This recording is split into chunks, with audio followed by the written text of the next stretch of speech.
When CMHC put out its recent forecast on the future of Canadian real estate, it was dire, a historic recession, they called it. But they're getting some pushback from the industry. The spokesperson for RE/MAX in Western Canada is Elton Ash, right here in Kelowna. Well, certainly their prediction of seeing anywhere up to 39% price depreciation in real estate is simply unfounded and unwarranted. And certainly from our point of view, lacks the kind of leadership that an organization such as CMHC should be providing. As we look at what our web volume traffics are doing right now, anecdotally what our offices are seeing right across the country is a resurgence of that spring pent-up demand now coming out. And that in all likelihood, we will likely see somewhere, depending on the market, a 5 to 10% price depreciation.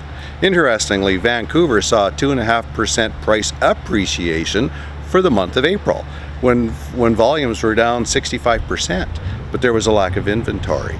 So when you look at what's occurring with homeowner confidence about putting their home on the market, we're going to see historically low inventory levels, but an increasing demand. So that's going to mute any economic effect that a recession could have on home prices. But we all know we are going through something historic right now. How could you account for such a huge difference in views between what they're saying and what you're saying? Well, this is an interesting question because it's really very regional and provincial specific. Now, British Columbia was enjoying a very strong economy with strong consumer confidence pre-COVID-19. Those fundamentals are still in place. And so as we look at what the virus effect has had to the economy, which is now, we're starting to see light at the end of the tunnel. Dr. Henry's recommendations, very strong in that we can start now relaxing a wee bit, but still be cautious.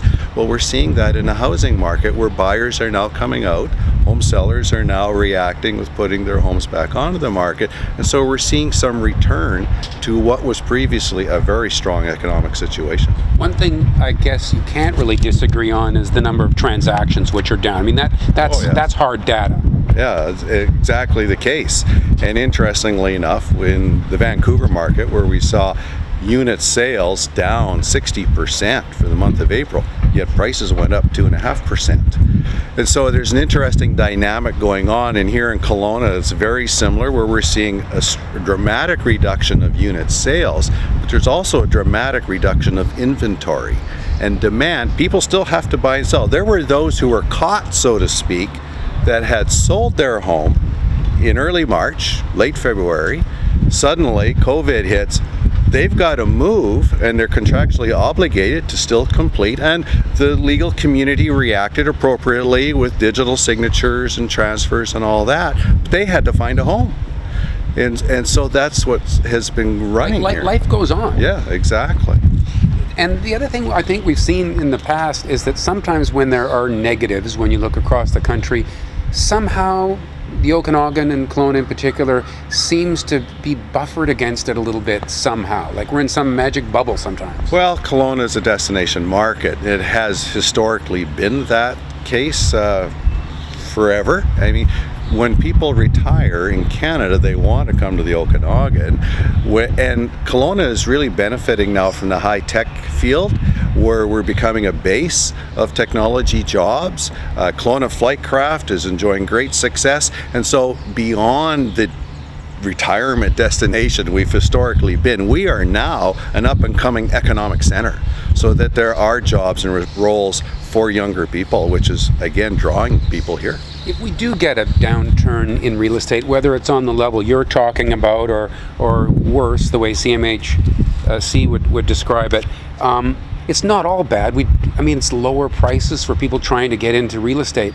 Where I would park my sympathy is with the people whose jobs depend on housing starts. That doesn't look rosy, does it?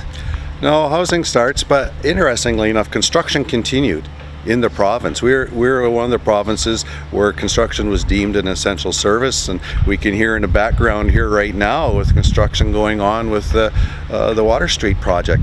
It is still continuing, and so what's key here is consumer confidence and how people feel about moving forward. Bank of Canada reacted instantly almost with reducing the overnight rate. I mean, mortgage rates now are the cheapest ever, And so the issue is affordability. That was the issue prior to COVID.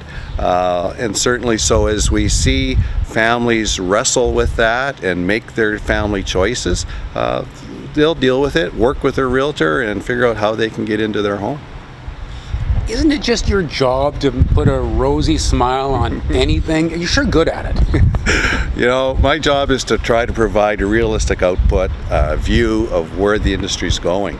And my first piece of advice to anyone that's thinking about buying their first home is make sure you do it within your financial means. Don't ever stretch on that, because the Achilles heel right now with the real estate industry are interest rates. If they go up 2 to 3%, a lot of people are going to be maxed out, and that's a worrisome issue. Good news is we're not going to see that happen in the near future. The Bank of Canada has sent a strong signal in that regard, but that is the fact. So always get sound financial advice and buy within your means. Elton Ash, thanks for your time. You're welcome.